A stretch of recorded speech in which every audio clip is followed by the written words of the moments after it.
ক্ষমতা হারানোর বেদনায়, শুধু বেদনা না, উন্মাদনায় গোটা দেশকে জাহান্নামের দিকে নিয়ে যাওয়ার প্রচেষ্টা চলছে, ষড়যন্ত্র চলছে। এরা হচ্ছে তারা যারা তাদের ক্ষমতার আমলে 252টি মাদ্রাসা বন্ধ করে দিয়েছিল। এরা হচ্ছে ওরা যারা শাইখুল হাদিসকে গ্রেফতার করে জেলখানার ভিতরে 1 মাসের ভিতরে উযু গোসলের পানি দেয় নাই। এরা হচ্ছে ওরা যারা 2001 সনের 1 জানুয়ারি থেকে 30 জুন পর্যন্ত পাবলিক সিকিউরিটি অ্যাক্টে এদেশের 26,000 আলেমদেরকে গ্রেফতার করে কারাগারে নিক্ষেপ করেছিল। এখানেই শেষ নয়, এরা হচ্ছে ওই সব লোক যারা নির্বাচনের সময় মুসলমানের মাথার টুপি কুত্তার মাথার উপরে পরাইয়া, মুসলমানের দাড়ি কুত্তার মুখে লাগাইয়া লক্ষ লক্ষ পোস্টার ছাপাইয়া সারা বাংলাদেশে ছড়িয়েছিল। এবার তারা বলছে ক্ষমতায় যেতে পারলে পঞ্চম সংশোধনী সংবিধানের এটাকে বাতিল ঘোষণা করবে। তার অর্থ কি? পঞ্চম সংশোধনী হচ্ছে সংবিধান একটি দেশকে পরিচালনা করে। শহীদ প্রেসিডেন্ট, স্বাধীনতার মহান ঘোষক শহীদ প্রেসিডেন্ট জিয়াউর রহমান, আল্লাহ বেহেশত নসিব করুন, এদেশের সংবিধানের শিরোনামে তিনি প্রথম ব্যক্তি যিনি লিখেছিলেন বিসমিল্লাহির রহমানির রহিম। যেখানে ধর্মনিরপেক্ষ মতবাদের কথা লেখা ছিল সেটাকে তুলে ফেলে দিয়ে সেখানে তিনি লিখেছেন আল্লাহর উপরে রাষ্ট্রের সমস্ত কাজ হবে আল্লাহর উপর ঈমান এবং অবিচল আস্থার উপর নির্ভর করে। পঞ্চম সংশোধনীর অর্থ হলো, সংশোধনী বাতিল করার অর্থ হলো তারা ক্ষমতায় যেতে পারলে ধর্মনিরপেক্ষ মতবাদকে প্রতিষ্ঠিত করবে, সংবিধানের শিরোনাম থেকে বিসমিল্লাহ বিদায় করে দেবে, ধর্মভিত্তিক রাজনীতি নিষিদ্ধ ঘোষণা করে দেবে। প্রিয় ভাই সব, ধর্ম মানুষকে খারাপ বানায় না। ধর্ম যেই ধার্মিক সেই ভালো মানুষ, যেই ধার্মিক সে হিন্দু হোক খ্রিস্টান হোক, ধার্মিক মানেই ভালো মানুষ। আর আমাদের দেশ অধিকাংশ লোক ধর্মপরায়ণ, ধর্মভীরু, অধিকাংশ। 2-4টা তথাকথিত বুদ্ধিজীবী বাদ দিলে, কিছু, সব বুদ্ধিজীবী খারাপ আমি বলি না, অনেক ভালো ভালো বুদ্ধিজীবী আছে। কিছু বুদ্ধিজীবী আছে এমন বুদ্ধির ঠেলায় মাথায় চুল টুল সব শেষ, ইন্টারন্যাশনাল এয়ারপোর্ট বুদ্ধি। এগুলি বাদে, এগুলো নামাজ নাই, রোজা নাই, আল্লাহ পরকালের চিন্তা নাই। বাকি সব মানুষ আমাদের দেশের ধর্মভীরু। হিন্দুরাও, এই যে আমাদের দেশে পূজা আর রোজা একসাথে হয়ে গেছে না? বলেন না কেন? এই যে পূজা আর রোজা একসাথে হলো, হিন্দু মুসলমানের মারামারি হয়েছে। আমার এলাকা পিরোজপুর শহরের সব থেকে বড় মসজিদ যেটা, সেটার পাশেই ছিল দুর্গা পূজার মণ্ডপ। আমরা যখন মিটিং করেছি, মিটিংয়ে পূজারীদেরকে বলেছি, নেতৃবৃন্দকে, যে রোজার মাস তো, ইফতারির সময় আর তারাবির নামাজটার সময় আপনারা ঢোল যদি না বাজান তাহলে এটা আমাদের জন্য, আমাদের ইবাদতের জন্য খুব উপকার হয়, ভালো হয়। আর যেখানে মসজিদ কাছে নাই সেখানে আপনারা ঢোল বাজাবেন, কোনো অসুবিধা নাই। হিন্দুরা আমাদের কথা রক্ষা করেছে। তারা মাগরিবের সময় এবং সেহরি তারাবির সময় ঢোল বাজায় নাই। আমি রিপোর্ট নিলাম সারা বাংলাদেশে একই অবস্থা। হিন্দুরা মাগরিবের নামাজের সময় ঢোল বাজাইয়া নামাজের ডিস্টার্ব করে নাই। আমরা ধন্যবাদ জানাই হিন্দুদেরকে। আমাদের যখন কেউ মারা যায়, প্রতিবেশী হিন্দু আছে বহুত, আমাদেরকে দেখতে আসে, আমাদের সাথে শোক পালন করে। আমাদের বিয়ে হলে তারা অনুষ্ঠানে আসে, আমাদের ঈদের দিনে আমাদের পায়াস, আমাদের সিন্নি, আমাদের সিমাই, এতে তারা শরিক হয়। আবার ওদের পূজার সময় আমাদের যুবক পোলাপানেরা দেখতে যায়, ওদেরকেও মরলে আমরা শোক জানাতে যাই। সুতরাং এখানে হিন্দু মুসলমানের সাম্প্রদায়িক সম্প্রীতি নাই। আছে কোন দেশে সেটার নাম শুনতে চাই। শুধু বদনাম, সাম্প্রদায়িক সম্প্রীতি শেষ, হিন্দু মারিয়া সব বললে ভারত পাঠায় দিছে। এই বন্দরে জিজ্ঞেস করি, বন্দর এলাকায় হিন্দু আছে না? নারায়ণগঞ্জে হিন্দু আছে না? কয়টা হিন্দু পিঠে আপনারা পাঠাইছেন? কয়টা মন্দির ভাঙছেন? কয়টা দুর্গার হাত ভেঙেছেন? মিথ্যেবাদী, 100% মিথ্যেবাদী ওরা যারা বাংলাদেশের সাম্প্রদায়িক সম্প্রীতি নাই বলে দেশে আর বিদেশে চিল্লায় উন্মাদের মতো। আলহামদুলিল্লাহ আমাদের দেশের হিন্দু মুসলমান খ্রিস্টান বৌদ্ধ সাম্প্রদায়িক সম্প্রীতি নিয়ে আমরা বসবাস করছি, আলহামদুলিল্লাহ। এখানে অশান্তি নাই, আলেমরা তাদের সম্মানের সাথে আছে, মসজিদ মাদ্রাসাগুলি চালু আছে, সরকার মসজিদ মাদ্রাসায় সহযোগিতা করছে, ফাজিল কামেলের মান দিয়ে দেবে এবং সমস্ত মসজিদগুলির ইমাম এবং মুয়াজ্জিনদেরকে সার্ভিস রুল চালু করা হবে ইনশাআল্লাহ। এখানে একটি মাদ্রাসা আছে, এই মাদ্রাসাটিতে তারাই বিশাল প্যান্ডেল করে মাহফিল আয়োজন করেছেন। আমরা দোয়া করবো আল্লাহর কাছে, আল্লাহ তাআলা এই মাদ্রাসা কবুল করো, সবাই বলেন আমিন। তারা বিভিন্ন জায়গায় ড্রাম রেখেছে, আপনারা কিছু সাহায্য করে যাবেন, আমি নিজেও কিছু সাহায্য করব, আপনারাও সাহায্য করবেন, যাওয়ার সময় কিছু অবশ্যই দিবেন। রাজি আছেন তো? দিবেন তো সবাই? কারা কারা দেবেন দেখি তো একটু আমার সাথে। আলহামদুলিল্লাহ, এখন কিন্তু বান্দা পড়ে গেছেন, না দিয়ে যাবেন না, আল্লাহর হস্তে যা পারেন তাই দিবেন। কোথায় দিবেন? মাদ্রাসায়। মাদ্রাসায় ছেলেবেলেগুলি দিন শিখবে, ইমান শিখবে। এই মাদ্রাসায় যাতে ছেলেবেলে মানুষ না দিতে পারে, টুপি না দিতে পারে, দাড়ি না রাখতে পারে, মানুষের উপরে, মানুষের মধ্যে ইসলাম সম্পর্কে, মাদ্রাসা সম্পর্কে ঘৃণা জন্মাবার জন্য এক বিশাল শয়তানি শক্তি এই কাজগুলি করে যাচ্ছে। সুতরাং এগুলি যেন মনে থাকে। আর প্রত্যেক মসজিদে, প্রত্যেক জুমায় বোমার বিরুদ্ধে বক্তব্য রাখবেন, যেগুলি ইসলাম সমর্থন করে না। যারা বোমা মেরে মানুষ মারে তারা এক কথায় মানুষ না, এগুলো শয়তান। বলেন এগুলো কি? শয়তান। আমার বন্ধুগণ, কিয়ামতের দিন ওই কঠিন অবস্থা থেকে, জাহান্নাম থেকে বাঁচার জন্য সকলকেই চেষ্টা করতে হবে, ভালো কাজ করতে হবে, ঈমানের উপরে চলতে হবে। আল্লাহ রাব্বুল আলামিন বলেন, ইন্নাল্লাযীনা কাযযাবু বিআয়াতিনা ওয়াস্তাকবারু আনহা লা তুফাত্তাহু লাহুমুল আবওয়াবুস সামাম।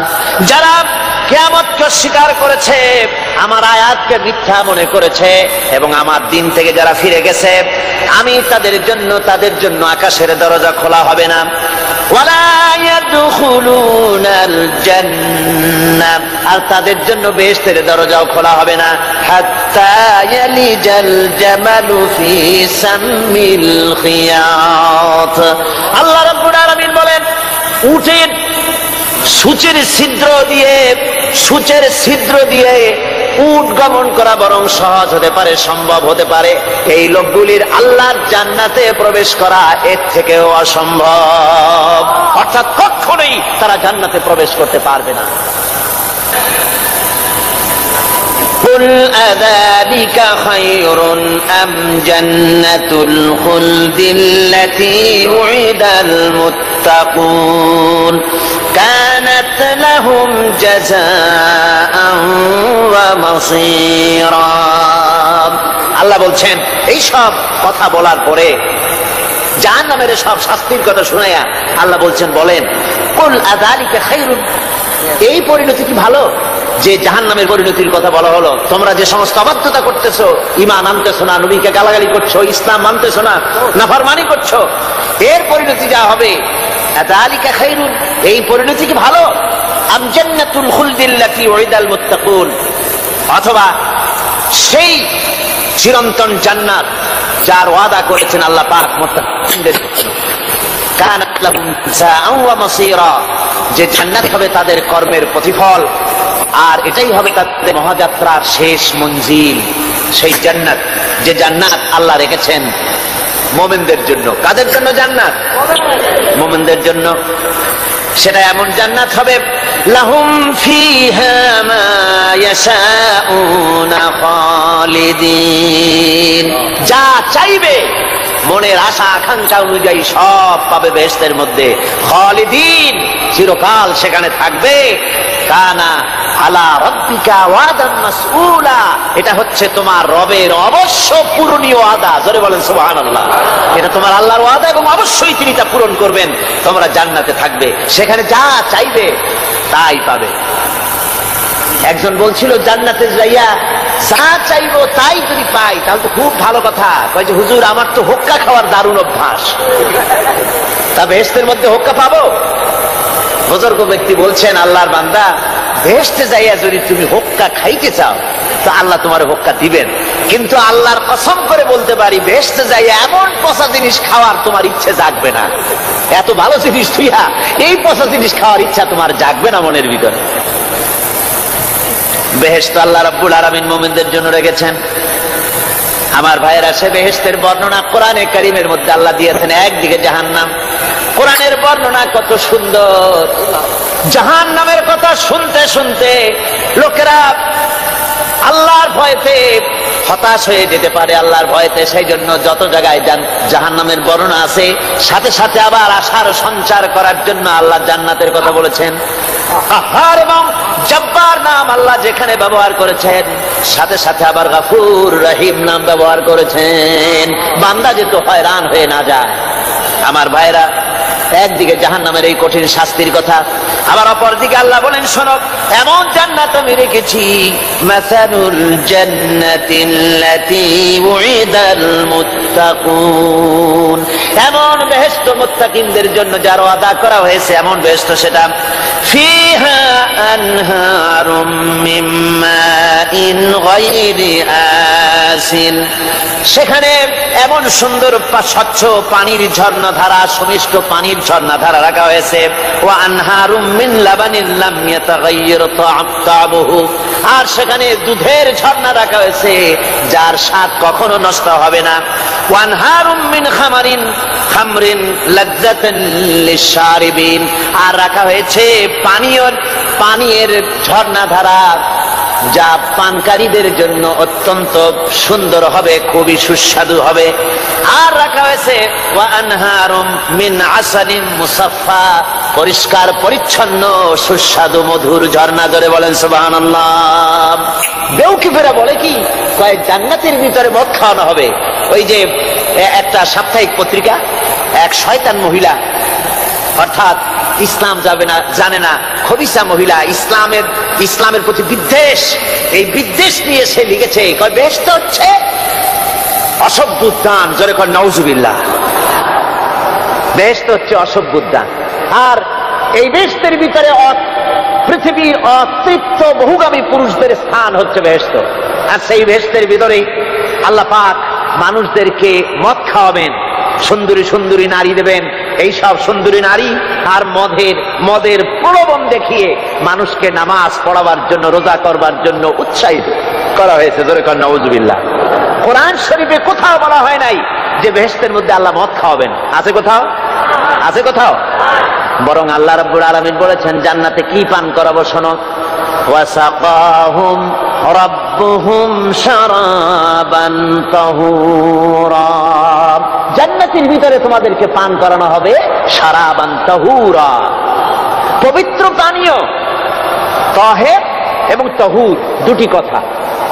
তাহের বলা হয় সেই জিনিসকে যা নিজে পাক, আর একজনকে পাক করতে পারে না। যেমন মধু, যেমন তেল, যেমন দুধ নিজে পাক, কিন্তু দুধ দিয়ে যদি কেউ গোসল করে, দুধ দিয়ে যদি কেউ উযু করে, ও নিজে পাক, কিন্তু আপনাকেও পাক করতে পারবে না। এটার নাম হচ্ছে তাহের। আর তাহুর বলা হয় সেই জিনিসকে যে নিজেও পাক এবং অন্যকেও পাক করে দিতে পারে। যেমন পানি নিজে পাক, ওটার দ্বারা উযু করলে, গোসল করলে সেও কি হবে? পাক হয়ে যাবে। আল্লাহ তাই বলেন, জান্নাতের ভিতরে ওয়াসাকাহুম রাব্বুহুম শারাবান তাহুরা, জান্নাতের ভিতরে শরাবে তাহুর পান করানো হবে। ওই শরাবটা নিজেই পাক, আর যে পান করবে তাকে আরো পরিচ্ছন্ন পবিত্র করে দেবে। জোরে বলেন সুবহানাল্লাহ। সেই শরাব হবে এমন, খিতামুহু মিস্ক, যার মুখগুলি সুন্দর করে সুগন্ধি দিয়ে মিস্ক দিয়ে আটকানো রয়েছে। তারপরে কি, ওয়াফি যালিকা ফালিয়াতানাফাসিল মুতানাফিসুন। এবার এই শরাব পান করার জন্য, এই পবিত্র পানীয় পান করার জন্য প্রতিযোগিতা করো। কে তোমরা প্রতিযোগিতা করে তার কাছে যেতে পারো। কিয়ামতের দিন আল্লাহ পাক জান্নাতে এই জিনিস পান করাবেন, আর ওই পাগলেরা কয় মদ খাওয়াবে। জোরে কান নাউজুবিল্লাহ। যার তো অভ্যাস, সেটাই সে নিজেও তাই চিন্তা করে। আমার বন্ধুগণ, জান্নাতের ভেতরে আল্লাহ রাব্বুল আলামিন এভাবে মধুর না রাখবেন, দুধের ঝর্ণা রাখবেন, সতত প্রবাহিত ঝর্ণাধারা সেখানে থাকবে।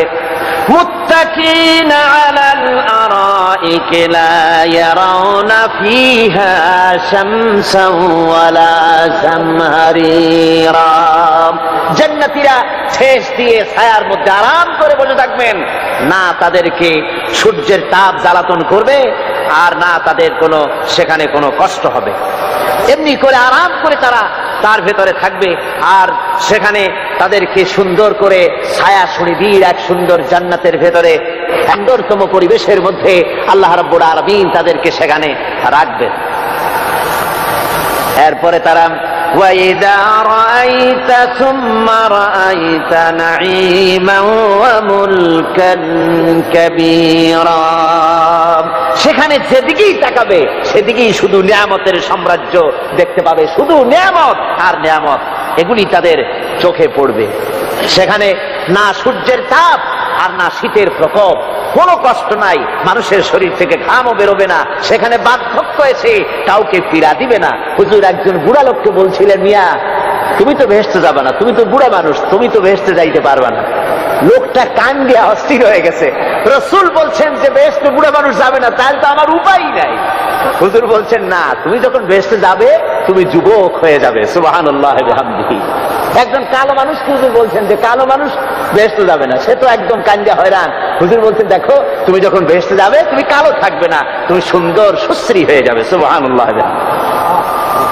আমার ভাইয়েরা, ওই জান্নাতের ভিতরে আল্লাহ রাব্বুল আলামিন অগণিত নিয়ামত মানুষের জন্য রেখেছেন, নিজের বান্দার জন্য রেখে দিয়েছেন।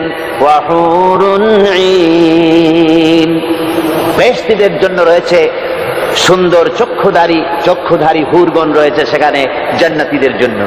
কামসালিল লুউলুইল মাকনুন, যেন সে এতই সুন্দর, যেন গোপনে রক্ষিত মুক্তার মতো, মুক্তা সদৃশ। এভাবে সুন্দর সুন্দরী হুরদেরকে আল্লাহ রাব্বুল আলামিন তার বান্দাদেরকে সেখানে রেখেছেন।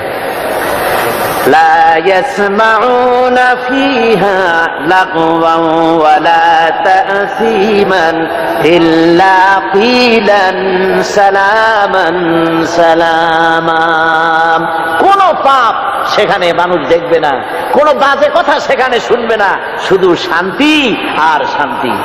আল্লাহ রাব্বুল আলামিন মুমিন বান্দাদের বলবেন, উদখুলুল জান্নাতা আনতুম ওয়া আজওয়াজুকুম তুহবারুন।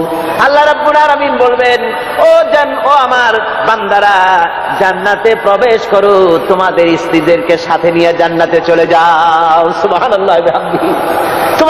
তোমাদের স্ত্রীদেরকে নিয়ে সাথে করে নিয়ে জান্নাতের ভিতরে চলে যাও, সেখানে তোমরা আরামে থাকো। ইউতাফু আলাইহিম বিসহাফিম মিন যাহাবিন ওয়া আকওয়াবিন ওয়া ফিহা মা তাশতাহিল আনফুস ওয়া তালাজ্জুল আ'য়ুন ওয়া আনতুম ফিহা খালিদুন। তাদের সামনে সেখানে স্বর্ণ নির্মিত থালা এবং সমস্ত পাত্র তাদের সামনে ঘুরতে থাকবে, তারা সেখানে আরামে মন ভোলানো সাজ সজ্জা সরঞ্জামাদি ইত্যাদি দেখে তারা সেখানে অবাক হয়ে যাবে। এত সুন্দর জান্নাতের পরিবেশ দেখে তারা হয়রান হয়ে যাবে। এই জান্নাতীদেরকে আল্লাহ রাব্বুল আলামিন ফেরেশতাদেরকে অর্ডার করবেন, ও আমার ফেরেশতারা, আমার এই বান্দাগুলিকে জান্নাতের দিকে নিয়ে যাও। وسيق الذين اتقوا ربهم إلى الجنة زمرا, যারা আল্লাহকে ভয় করে জীবন চালায়েছে, আল্লাহকে ভয় করে যারা জীবন সমাজ ব্যক্তি পরিবার রাষ্ট্র পরিচালনা করেছে, আল্লাহ রাব্বুল আলামিন বলবেন, ও আমার ফেরেশতারা, আমার এই বান্দাগুলিকে জান্নাতের দিকে নিয়ে যাও। ফেরেশতারা জান্নাতীদেরকে হাকায়া জান্নাতের দিকে নিয়ে যেতে থাকবে। আবার ওদিকে আছে ওয়াসিকাল্লাযীনা কাফারু ইলা জাহান্নামা যুমারা, জাহান্নামীদেরকে হাকায় নিয়ে যাওয়া হবে কোন দিকে? কোন দিকে? জাহান্নামের দিকে। এখন ওয়াসিকা মানে হাকায় নিয়ে যাওয়া, বেহেশতীদেরকেও হাকায় নিয়ে যাবে, আর জান্নাতীদের কি কয় দোজখী যারা তাদেরকেও হাকায় নেওয়া হবে, আর বেহেশতীদেরকেও হাকায় নেওয়া হবে। এটা কেমন কথা? দুই জায়গায় হাকানি খাওয়ান লাগবে। হাকানি বোঝেন তো? ধাক্কা। তো দুই জায়গায় ধাক্কা খাইতে হবে, তাহলে কিরকম বেহেশত যে ফেরেশতাদের ধাক্কা খাইতে খাইতে যাওয়া লাগবে, ব্যাপারটা কি? আমার ভাইরা, ব্যাপারটা হচ্ছে এই, আমি দৃষ্টান্ত দিতে গিয়া বলি, অনেকদিন বন্ধুর সঙ্গে দেখা হয় নাই, বহু বছর পর হঠাৎ করে এক বন্ধু আর এক বন্ধুর বাড়িতে এসেছে, যে বলছে ভাই যদিও বহু বছর পর এসেছি কিন্তু আমার হাতে সময় নাই, আজ আমি বেশ সময় তোমার বাড়িতে থাকবো না। ওই বাড়িওয়ালা বন্ধু বলে, বন্ধু যতই ব্যস্ততা তুমি দেখাও না কেন, আজকে যখন তোমার একবার পাইছি আমি তোমাকে ছাড়বো না। এই হলো একটা ছাড়বো না। আর ঢাকা হাইকোর্টের সামনে থেকে মকিম গাজী পালায় গেছে ডাকাত। পুলিশ খুঁজতে খুঁজতে হয়রান হইয়া এই ডাকাতটারে যদি পাওয়া যায়, আর ওই ডাকাত যদি বলে স্যার আপনি আমার ধর্মের ভাই, আপনি আমার বাপ, আপনি মেহেরবানি করে আমাকে ছেড়ে দেন, পুলিশ বলবে বেটা গোটা পুলিশ বাহিনী তোর জন্য হয়রান করে, যখন একবার পাইছি তোরে আর ছাড়বো না। তাহলে বন্ধুর ছাড়বো না আর পুলিশের ছাড়বো না এক জিনিস? এক জিনিস না। জাহান্নামীদেরকে ধাক্কা মারতে মারতে জাহান্নামের দিকে নিয়ে যাবে, জাহান্নামের দিকে যেতে চাইবে না তাই ধাক্কা মারা লাগবে। আর বেহেশতীদের ধাক্কা মারা লাগবে কেন? বেহেশতীরা যখন জান্নাতের দিকে যেতে থাকবে ওদের জন্য লাল কার্পেট সম্বর্ধনা দেওয়া হবে, দুনিয়ার পচা লাল কার্পেট না, এত সুন্দর করে সাজানো থাকবে। এক একটা মঞ্জিলে যখন যাবে জান্নাতীদের জন্য সাজানো মঞ্জিল দেখে তারা মনে করবে এইটাই বুঝি বেহেশত। ঘটি বাটি লোটা যা আছে তাই নিয়ে ওইখানে বসে পড়বে। ফেরেশতারা কবে যে আল্লাহর বান্দা তুমি এখানে বসছো কেন, এটা তো বেহেশত না। কয় এক থেকেও ভালো আছে নাকি? কয় আছে না, ওঠো আরে মিয়া উঠো। এইভাবে করে ধাক্কা মারবে, ওঠো সামনে যাও। আবার যখন সামনে যাবে সেখানে এর থেকে আরো সুন্দর পরিবেশ দেখে ওইখানে আবার বসে পড়বে, মনে করবে এটা বুঝি বেহেশত। বলা হয় ফেরেশতারা বলবে আল্লাহর বান্দা এটা জান্নাত না, এর থেকেও ভালো জায়গা, সুন্দর জায়গা আছে। এইভাবে ধাক্কা মারতে মারতে তাদেরকে জান্নাতের কাছে নিয়ে যাওয়া হবে। হাত্তা ইযা জাউহা ওয়া ফুতিহাত আবওয়াবুহা ওয়া ক্বালা লাহুম খাযানাতুহা সালামুন আলাইকুম তিবতুম ফাদখুলুহা খালিদিন।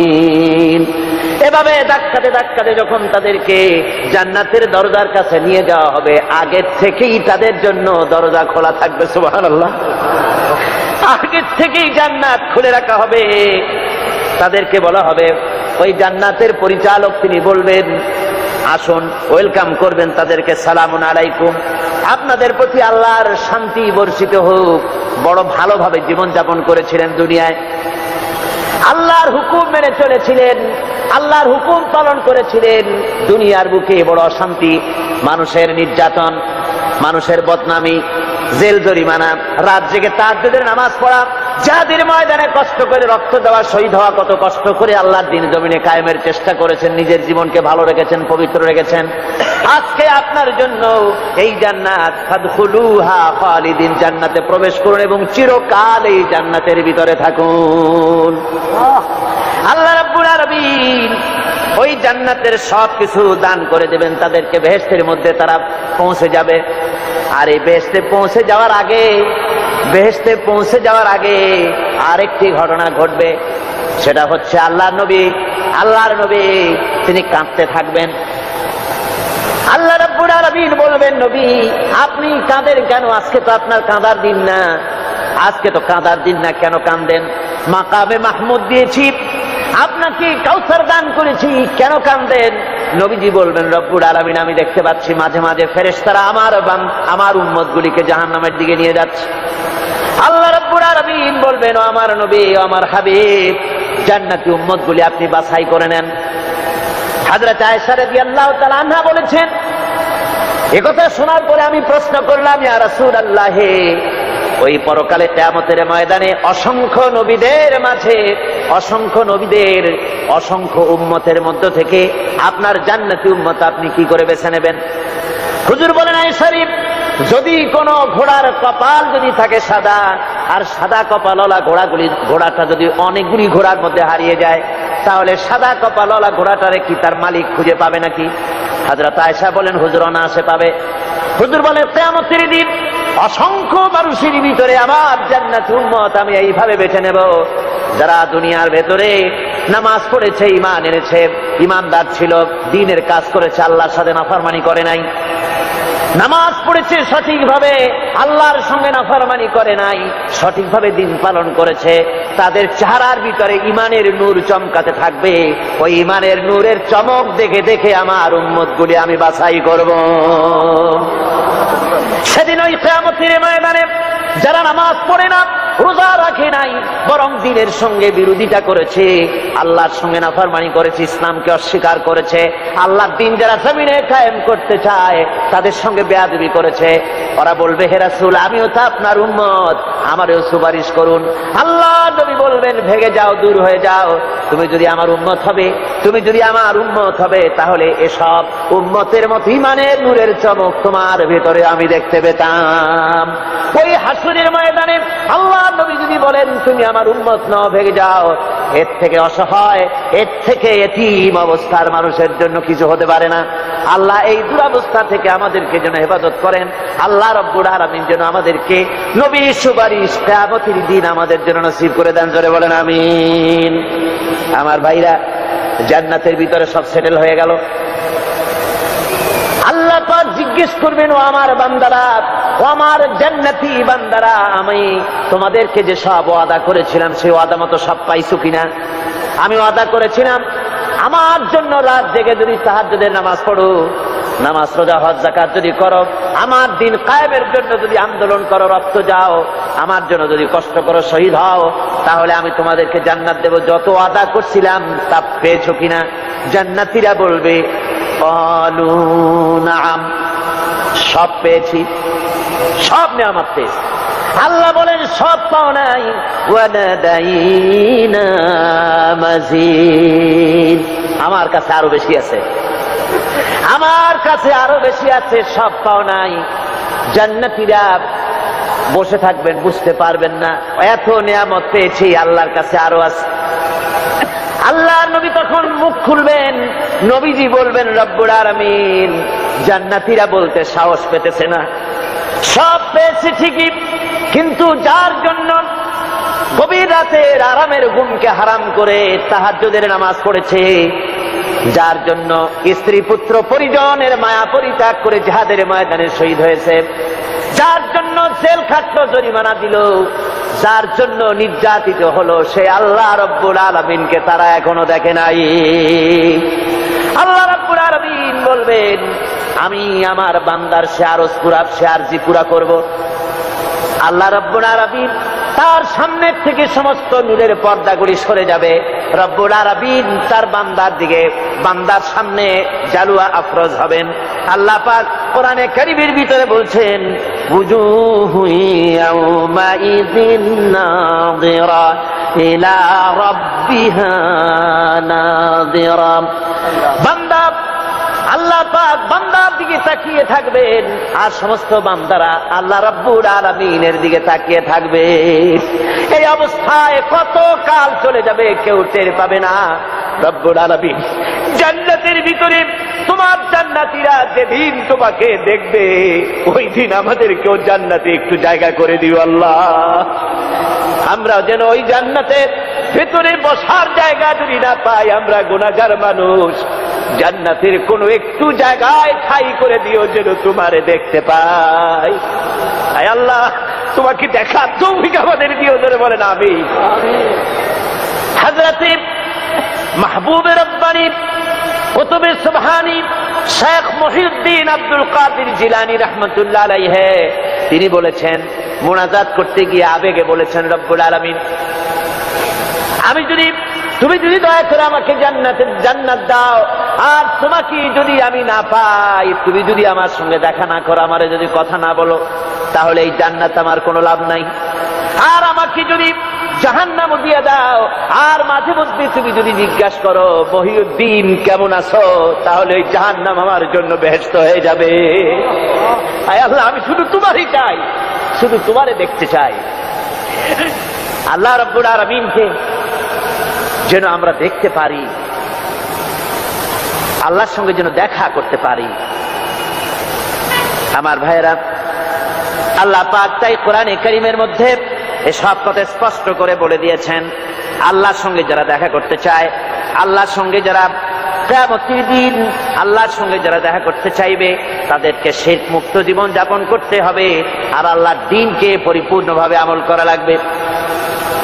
এবার আল্লাহ পাক বলছেন ওয়ায়াউমা ইয়াহশুরুহুম ওয়া মা ইয়াবুদুনা মিন দুনিল্লাহি ফায়াকুলু আনতুম আদলালতুম ইবাদি হাউলাই আম হুম দাল্লুস সাবিল। ওয়ায়াউমা ইয়াহশুরুহুম ওয়া মা ইয়াবুদুনা মিন দুনিল্লাহ, কিয়ামতের দিন আল্লাহ তাদেরকেও ঘেরাও করবেন আর যারা এদের ইবাদত করত তাদেরকেও আল্লাহ একত্রিত করবেন। তারপরে আল্লাহ বলবেন ফায়াকুলু আনতুম আদলালতুম ইবাদি হাউলাই, তোমরা কি আমার এই সব বান্দাদেরকে পথভ্রষ্ট করেছিলে? আম হুম দাল্লুস সাবিল, না এরাই সঠিক পথ থেকে ভুলে গিয়ে বিভ্রান্ত হয়েছিল, গোমরাহ হয়েছিল? কোনটি? قالوا سبحانك ما كان ينبغي لنا أن نتخذ من دونك من أولياء ولكن متعتهم وآباءهم حتى نسوا الذكر وكانوا قوما بورا। আল্লাহ পাক বলছেন যে ওরা তখন বলবে যে আপনার পবিত্রতা ঘোষণা করছি, মহান পবিত্র আপনার সত্তা।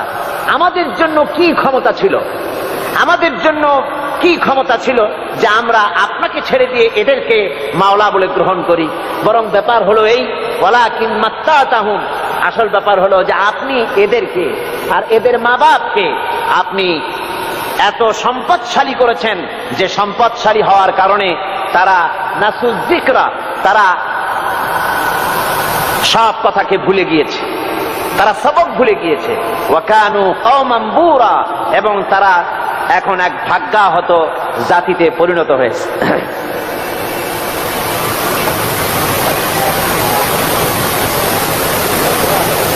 অর্থাৎ কিয়ামতের দিন এই সমস্ত মানুষেরা যাদেরকে ডেকেছিল, যাদেরকে এরা মাবুদ মনে করেছিল, যাদেরকে খোদা মনে করেছিল, যাদেরকে ডাকতো, যাদের ইবাদত করত, যাদের পূজা করত, তাদেরকেও একত্রিত করা হবে। যেমন ঈসা আলাইহিস সালামকে খ্রিস্টানেরা আল্লাহর পুত্র বলেছে। وقالت النصارى المسيح ابن الله, খ্রিস্টানেরা ঈসা আলাইহিস সালামকে আল্লাহর পুত্র বলেছে। কিয়ামতের দিন হযরত ঈসা আলাইহিস সালামকে আল্লাহ রাব্বুল আলামিন হাজির করবেন খ্রিস্টানদের সামনে। একথা কোরআনে কারীমে বর্ণনা করা হচ্ছে। وَإِذْ قَالَ اللَّهُ يَا عِيسَى ابْنَ مَرْيَمَ أَنْتَ قُلْتَ لِلنَّاسِ اتَّخِذُونِي وَأُمِّيَ إِلَٰهَيْنِ مِن دُونِ اللَّهِ। আল্লাহ পাক ঈসা আলাইহিস সালামকে বলবে, তুমি কি এইরকম বলেছো এদেরকে যে আল্লাহকে বাদ দিয়ে আমাকে আর আমার মাকে ইলাহ বলে মেনে নাও? এমন কথা তুমি বলেছো? হযরতে ঈসা আলাইহিস সালাম তখন বলবেন, ক্বালা সুবহানাকা মা ইয়াকুনু লি আন আকুলা মা লাইসা লি বিহক। আয় আল্লাহ পাক, আপনার পবিত্রতা ঘোষণা করছি, আমি এমন কথা বলার কোনো হকই আমার নাই। আমি যদি এমন কথা বলে থাকি তাহলে নিশ্চয়ই তুমি তা জানো।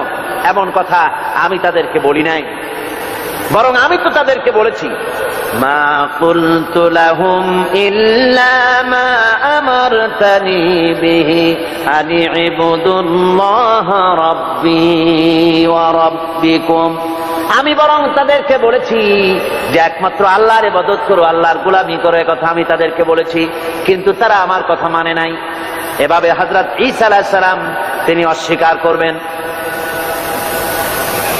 আমার বন্ধুগণ, এরপরে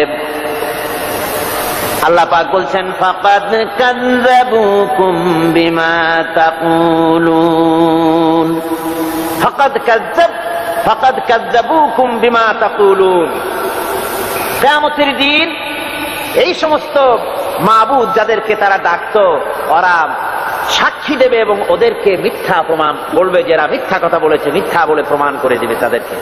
অর্থাৎ এই পৃথিবীতে মানুষ যাদেরকে বিশ্বাস করতো মাবুদ বলে, যে এরা এদেরকে ডাকলে পরে এরা আমাদের মনের আশা পূরণ করবে, আমাদের চাকরি বাকরিতে উন্নতি দেবে, আমাদেরকে সন্তান দিবে, এ ধরনের কথা বিশ্বাস যাদের উপরে আছে, অথবা কিয়ামতের দিন আমার জন্য সুপারিশ করবে, কিয়ামতে আমার গুনাহ মাপের দায়িত্ব নিয়ে নেবে, এই জাতীয় চিন্তা ভাবনা যাদের প্রতি তারা করতো, ধারণা করতো, ওরাই কিয়ামতের দিন এটাকে অস্বীকার করবে। আমার বন্ধুগণ, এই পৃথিবীতে কোন বুজুর্গ, কোন পীর এমন কথা বলে না যে আসো তোমরা আমার সেজদা করো, এরকম বলে? কি বলেন? বলে? বুজুর্গ, পীর এবং বুজুর্গ যারা, তারা বলে না যে আমাকে সেজদা করো, আমাকে নজর দাও, আমাকে হাদিয়া দাও, আমি তোমাকে কিয়ামতের দিন নাজাত করে দেব, অথবা আমার জন্মদিনে আমারে গোসল করায় সেই পানি তোমরা খাও, তোমরা রোগমুক্ত হয়ে যাবে, এভাবে ওরা বলে না। বরং ওদের সাথী এক শ্রেণীর চাটুকার আছে, যে সব চাটুকারেরা এ ধরনের কথা বলে লোকদেরকে ওদের প্রতি আকৃষ্ট করে দলে লোক ভিড়াবার জন্য প্রচেষ্টা চালায়। ঠিক কিনা বলেন? তাই মানুষেরা আজ বুঝতে না পেরে এদের চক্কে যায়, এদের খপ্পরে পড়ে যায়। আমি যতদূর খবর নিয়েছি, হতে পারে দুই একজন, কিন্তু অধিকাংশ পীর বুজুর্গ যারা, তারা কখনো বলে না যে আমাকে সেজদা করো, আমার বাড়িতে হাদিয়া ছাড়া এসো না, হাদিয়া দাও, নজর দাও, আমি কিয়ামতে নাজাত দিব, এমন কথা বলে না। বরং সাথে কিছু চাটুকার থাকে, তারা এদের এত কেরামতি বর্ণনা করে যে কেরামতি শুনলেও অবাক হয়ে যেতে হয়। এই সব কথা বলে মানুষকে তাদের প্রতি আকৃষ্ট করে। আল্লাহ পাক বলছেন কিয়ামতের দিন খুব মুশকিল হয়ে যাবে এদের জন্য। এরা অস্বীকার করবে, ওরাই বলবে যে আমরা এদেরকে কথা শিখাই নাই।